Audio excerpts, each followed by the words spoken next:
certo? Está conosco no Bom Dia Agro desta quarta-feira o Haroldo Bonfá, analista de mercado e diretor da Faros Consultoria, pela primeira vez aqui no Bom Dia Agronegócio, mas já grande parceiro deste site há muito tempo. Senhoras e senhores, Haroldo, seja bem-vindo ao Bom Dia Agronegócio. Bom dia para você, obrigado por aceitar nosso convite. Um prazer estar aqui, um prazer dividir aí com a sua audiência tão seleta aí um pouco do nosso conhecimento de mais de 40 anos na área de café. Realmente. Coisa pouca, né, Haroldo? 40 anos? É 40 verdade. anos? Bem vividos e bem viajados. Eu trabalhei mais de 30 anos na área de comércio exterior, vendendo café, principalmente café solúvel. Sou economista e faço muito essa parte de estudo de mercados, principalmente essa parte de análise econômica. Completamente importante e pertinente para o atual momento, portanto, né, Haroldo? Uma volatilidade que se instalou no mercado do café de forma muito agressiva. Minha primeira pergunta para ti, isso tende a continuar? O mercado ainda vai ver dias muito intensos de sobe e desce de preço? De uma maneira, isso é muito bom, né? Realmente, essa volatilidade, o mercado apostava em 2,50, a questão de 15 dias atrás, ele foi a 1,94, nós estamos falando do mês de setembro em Nova York, para o Arábica, hoje nós estamos falando aí em 2,15, ele está estável entre segunda e hoje, também ele está bem assim, andando de lado, como a gente fala, esperando notícias econômicas. Nós temos aí vários fatores que influenciam o preço, como o pessoal bem sabe. Um deles, nós estamos falando aí de clima, né? Você falou há pouco sobre seca na China, né? O Brasil está muito, muito preocupado, não agora, que agora é uma época realmente de seca, o que ajuda demais na colheita, né? Mas nós estamos aí preocupados o que acontecerá em setembro, outubro, que são as épocas das chuvas, das floradas, e que isso impacta demais na determinação da safra 23-24. Agora, Haroldo, o mercado já está efetivamente olhando para isso, ou neste momento tem dado mais espaço, talvez, a essas informações que chegam desse cenário macro, desses temores de recessão, dessa possível, ou deste possível comprometimento à demanda por café? Como é que o ativo café está sentindo todas essas questões e essa divisão entre fundamentos e financeiro? Então, nós estamos agora, a colheita do Conilon já praticamente terminou, principalmente no Espírito Santo, o maior produtor. Se fala aí numa safra muito grande, acima de 20, 21 milhões de sacas. O governo, a Conab, não admite esse número, fala em números muito menores. Nós temos na Arábica aí um volume já colhido bem grande, bem significativo, nós estamos falando aí por volta de 60%, há ainda uma incógnita de que valor, de que quantidade de sacas que nós estamos colhendo, se tanto em termos de qualidade, em termos de bebida, como também de rendimento, que afeta a produção final em números de sacas. Essas instabilidades são normais, é típico, todo ano temos esses eventos, mas o que mais tem impactado agora é como isso vão afetar a oferta e demanda mundial, porque, obviamente, o Brasil é um dos maiores produtores, né? No solúvel, com certeza, no Arábica, nós temos aí, produzimos, exportamos aí quase 40 milhões de sacas, que é um número impressionante, né? Num consumo aí mundial de 170 milhões, e temos aí o Conilon, que estamos, como eu já disse, produzindo 20 e exportando pouquinho, 2, 3 milhões. E esses números impactam, como eu já disse, nos preços. E eles têm toda uma correlação, não só com o volume e com o preço que vai ser comercializado lá fora. É bem importante da gente entender, porque justamente o produtor brasileiro, o cafeicultor brasileiro, está muito atento a esse movimento e justamente a essas reações desses quadros que você detalhou, para avançar ou não com as suas vendas, né, Haroldo? A gente precisa entender se o mercado vai realmente definir um caminho ou não, para que o produtor também possa tomar as suas decisões. Como é que você está sentindo o cafeicultor brasileiro nesse momento, Haroldo? Olha, ele está extremamente apreensivo. Eu tenho conversado com vários deles, clientes nossos, que estão preocupados com duas coisas. Primeiro, os compromissos anteriormente assumidos, principalmente com cooperativas, compromissos que, na época, o ano passado, o nível de, por exemplo, R$ 600 numa saca era um nível muito interessante. Hoje, você pode falar abertamente aí em R$ 1.200 uma saca. Porém, mesmo com R$ 1.200 uma saca, preço de mercado R$ 1.300, você tem um custo de mão de obra muito caro, custo de fertilizante, defensivo agrícola, você tem toda essa parte de diesel que nós estamos acompanhando. Então, a composição do preço, que em algum momento você poderia falar é excelente, ele pode estar limitado, né? Ou seja, não ser tão excelente assim. Então, é muito importante que você tenha essa composição dos seus custos para a confecção dos seus preços de venda. E quem trabalha no comércio exterior tem que ficar extremamente atento a essa posição do dólar. O dólar tem dado oportunidades, esse número agora que nós estamos falando aqui, 5,43, eu estou vendo agora na minha tela, é muito interessante. Já chegamos a números aí de 5,80, como chegamos aí a 3,70, né? Exato. Ou seja, quando você encontrar momentos, você fixe esses números e fixe a venda também, né? Tem estratégias para fazer isso e é importante que o produtor esteja extremamente atento às oportunidades que o mercado possibilita. E, Haroldo, as decisões, essas oportunidades aproveitadas ou não pelo produtor brasileiro, mais este comportamento do dólar, eles também impactam no andamento das cotações no mercado futuro norte-americano, na Bolsa de Nova York, dada a importância do país no contexto geral do quadro global de oferta e demanda de café, não? Não há dúvida. Existe um nosso estudo sobre a correlação de inversamente proporcional. Cada vez que o real sobe, a bolsa cai. E o inverso é contrário. Quando o real cai, a bolsa sobe, né? Faz-se as negociações que isso possibilita em termos de aumento de exportação ou diminuição de exportação. No entanto, você precisa ter café para fazer isso, né? Então, é muito importante que o produtor ele já mas ele seja muito responsável com qual é o valor que ele vai se comprometer, né? E, obviamente, cumprir esse compromisso. Isso ajuda o fluxo do mercado, né? E isso possibilita aí que o Brasil conquiste novos mercados. Como é que está justamente essa conquista, Haroldo? Como é que a gente está ampliando o nosso acesso? Ou, neste momento, a gente está também num momento mais contido de expansão por conta dessa oferta de um lado incerta, de outro lado apertada, de outras safras? A Fundação Procafé trouxe um alerta essa semana passada, falando que a seca desse ano é pior do que a do ano passado, ou seja, a safra 2023 já pode sentir um comprometimento. Como é que a gente está olhando para essas possibilidades todas, ao mesmo tempo em que a gente tem essas incertezas todas também rondando ainda o dia a dia do cafeicultor do Brasil? Carla, você tocou num ponto extremamente importante, que nós estamos falando que agora, na colheita, é super importante, e o produtor sabe disso, ele ter um melhor trato cultural, melhor trato na colheita, para que ele tenha melhor aproveitamento do café que ele plantou.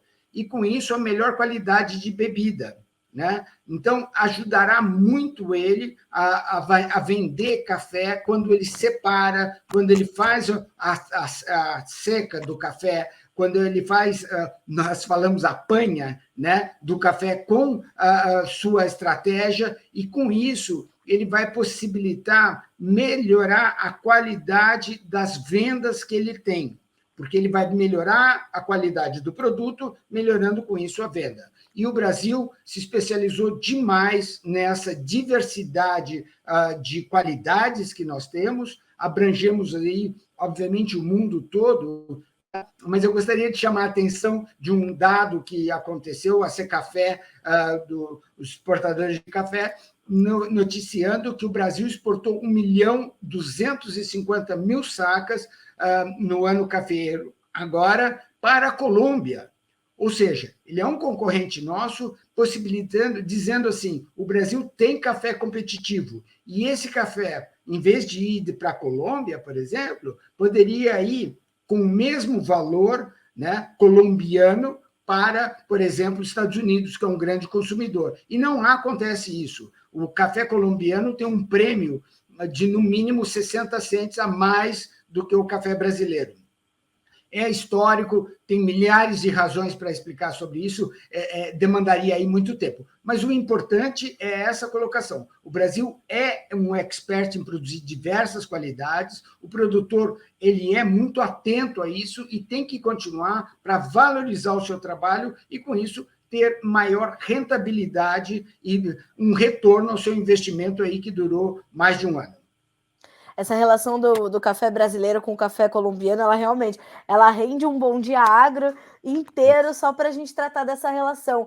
Mas é importante a gente trazer para esse debate, Haroldo, esse acontecimento, porque a gente olha que o resultado do que a gente vê de alguns anos, né, desde 2018, 2019, quando a gente começou a sentir os impactos ali da guerra comercial entre a China e os Estados Unidos, depois veio a pandemia, depois veio a guerra entre a Rússia e a Ucrânia, que está prestes a completar 5 meses, e a gente percebe que as cadeias de abastecimento, de produção e de abastecimento estão completamente desorganizadas e se redefinindo, né? O Brasil se despontou como uma origem importante para exportar trigo, enquanto somos um dos maiores importadores globais. Temos essa questão do café brasileiro indo para a Colômbia para fazer para atender alguma demanda específica. Então, a gente vê que, assim como outros ativos, como outras commodities, outras matérias-primas, a cadeia de distribuição do café também está se readequando, também está passando por essa reorganização neste quadro macroeconômico e geopolítico que também está se redefinindo, né? Essa nova ordem mundial está trazendo alguns novos parâmetros, não? E tivemos aí problemas seríssimos de frete, tanto de preço como da oferta, tanto de container como de espaço de navios, né? Isso prejudicou demais aí o volume de exportação e o volume de transações, não só de café, né? Mas, como você bem disse aí, de toda essa parte do agro, como de fertilizante, enfim. Agora, o mercado se ajusta, né? O mercado tem preocupações. Por exemplo, é interessante que tá um momento que está acontecendo em termos de café, né? A Green Coffee Association soltou que houve um aumento de quase 50.000 sacas no montante de café estocado nos Estados Unidos. No entanto, o montante de café certificado arábica, ou seja, aquele café bolsa, né, que tem o valor bolsa, que é tangível, você troca por um contrato de bolsa, ele está caindo muito. Então, um está subindo, o outro está descendo, quer dizer, você tem aí problemas de qualidade, de ajuste, infelizmente, essa inflação global que está acontecendo, eu estava lendo hoje que a inflação da Inglaterra está 9,1%, né, ao ano. Quer dizer, eles não estão acostumados, infelizmente o Brasil está, eles não estão acostumados a esse preço, e o poder de compra dele diminui muito. Diminuindo o poder de compra, ele altera a composição da cesta dele de alimentos, por exemplo, né? Para ele se adequar a uma menor renda. E, com isso, ele faz essas trocas, e no café a mesma coisa. E nós temos aí, passamos aí pela pandemia com um aumento também de volume de consumo de café, porém, cafés diferentes, né? Porque você ia muito menos a uma cafeteria, a um restaurante, ou nem ia, né? E com isso você tomava o seu café em casa e tomava aí um café diferente. E, com isso, toda essa alternação de qualidade e quantidade fez com que toda essa logística tivesse muito impacto com essa parte econômica, como você bem acabou de dizer. Inclusive, ontem, Haroldo, a Virgínia Alves, que é a nossa especialista em café aqui do Notícias Agrícolas, né? Você já a conhece, entrevistou o Flávio Borém, que é professor da UFLA, e ele chamou atenção justamente para esse quadro da oferta diante de uma demanda que é realmente cada vez mais também seleta, é uma demanda muito exigente, um consumo diferenciado, e o Flávio dizia o seguinte: apesar das irregularidades climáticas, o Brasil tem total capacidade de entregar cafés de excelente qualidade na safra 22. Isso também vai ser determinante para manter a nossa competitividade, né? Não há dúvida. E outra coisa que eu acho, o Brasil compete com todos os tipos de café. Isso é fantástico. Nós competimos tanto com o café do Vietnã, como competimos com o café da Colômbia, que eu acabei de mencionar, como os centrais, como os cafés africanos. Nós temos a capacidade, e nós temos a tecnologia, e temos o clima, temos o terroir de produzir qualquer café que o mercado queira.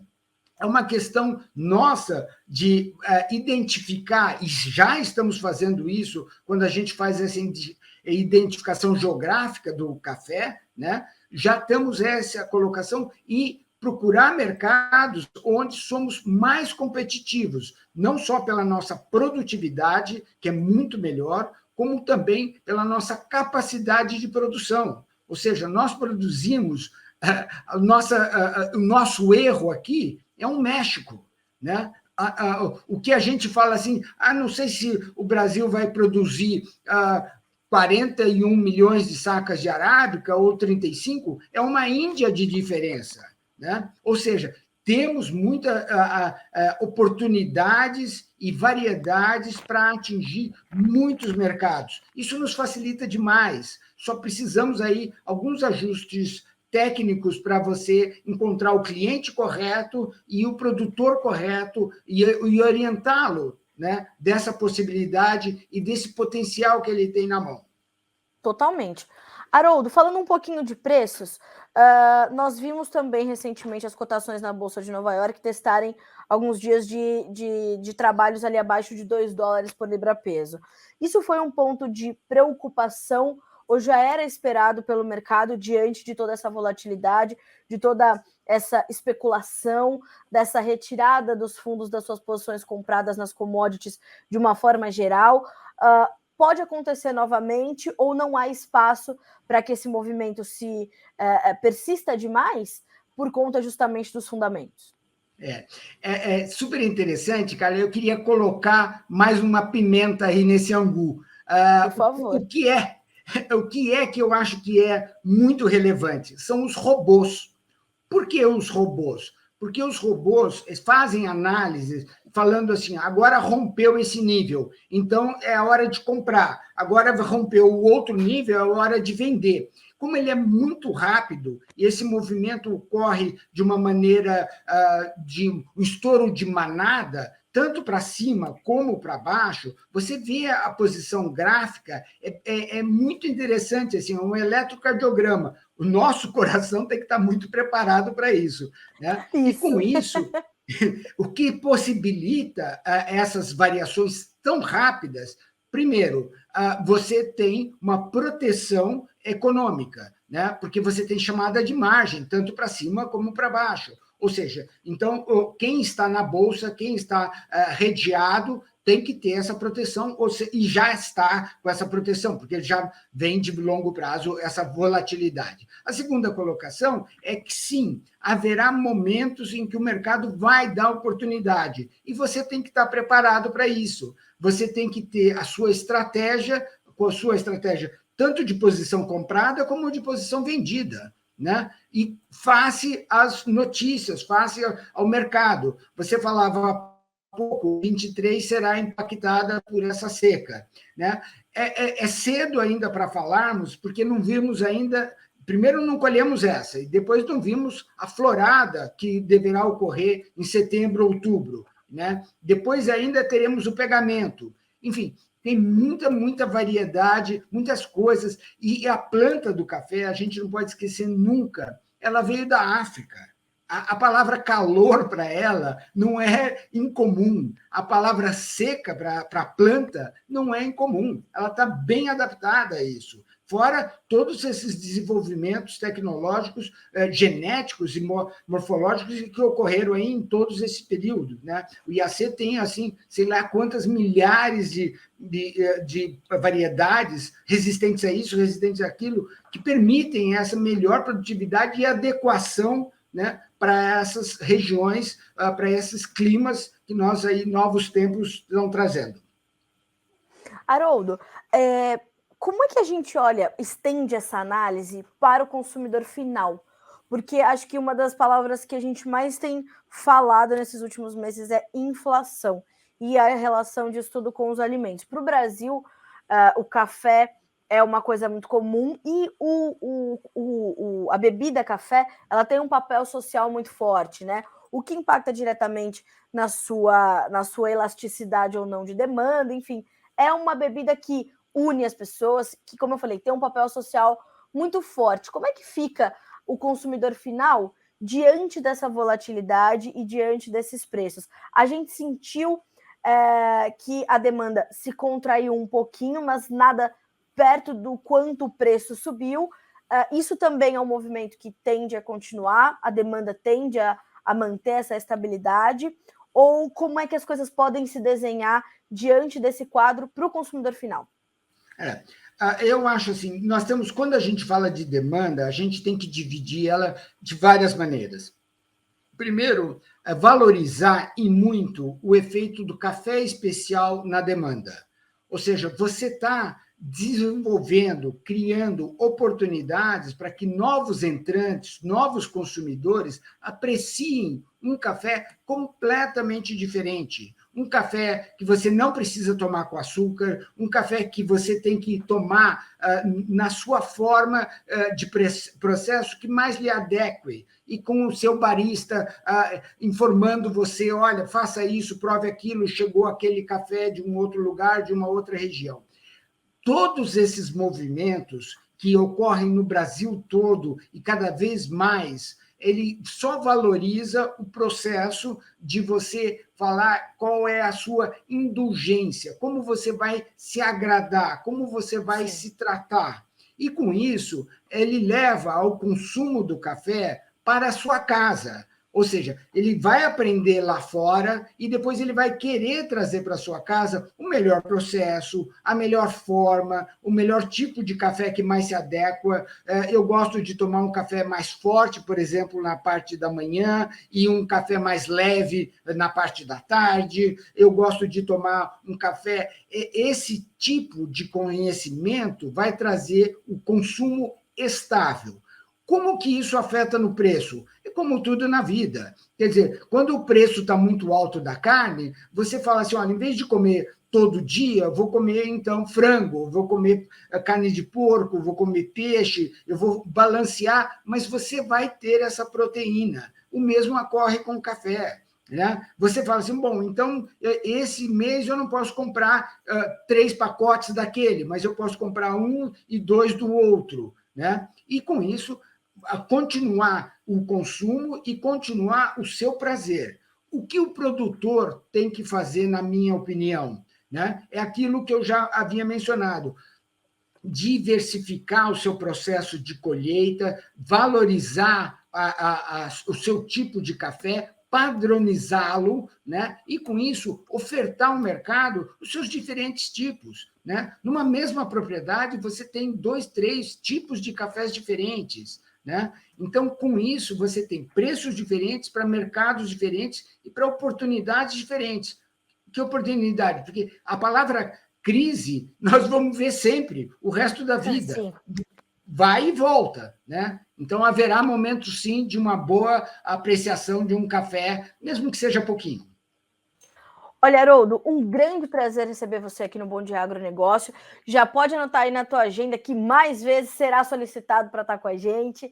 É sempre bom a gente trazer essa análise mais ampla, né? Dar uns 2 passos para trás para entender o cenário de uma forma geral, amarrar as pontas, fazer essa costura para entender por que tudo isso, né? Por que a gente está vivendo esse momento tão intenso para os mercados? E o que eu acho que... Aí eu volto lá na tua primeira resposta, que é algo que eu falo sempre aqui no Bom Dia Agronegócio, que é o seguinte, essa volatilidade, esses vales e os topos do mercado, ele dá muita oportunidade para compradores ou vendedores, e um dia da caça ou no caçador, graças a Deus que a gente trabalha com commodities, que é o que nos traz essa previsibilidade, né? O próprio nome já diz, mercado futuro. Então, o negócio é ter planejamento comercial, é ter gestão, para aproveitar que até nos vales do mercado as oportunidades aparecem, né, Haroldo? Não há dúvida. Olha, eu agradeço demais, Carla, um prazer estar aqui. Estava acompanhando os seus noticiários anteriores. Essa difusão de informação, de conhecimento é fundamental para a tomada de decisão. Você trocar o conhecimento é a nossa função. Nós temos esse compromisso social de difundir um pouco daquilo que a gente conhece e abrir a cabeça, a mente das pessoas para novas alternativas, novas oportunidades e, com isso, poder viver melhor e bem. Né? Obrigado, agradeço a todos aí e sucesso. Olha só, Haroldo, para a gente finalizar com chave de ouro a nossa conversa, a Judite Souza disse o seguinte: maravilhosa essa reflexão sobre o consumo final do café. Eu tenho buscado cada vez um melhor café para o dia a dia. Muito bom. Conhecimento bom é conhecimento compartilhado, né, Haroldo? Bem-vindo ao Bom Dia Agronegócio. Volte mais vezes, viu? Bom dia, estamos sempre às ordens e um prazer colaborar aí com vocês e o sucesso aí no seu trabalho. Viu? Obrigado. Obrigada. O mesmo te desejo. Boa quarta-feira para você, meu amigo. Até a próxima. Um abraço. Até mais. Outro. Até mais.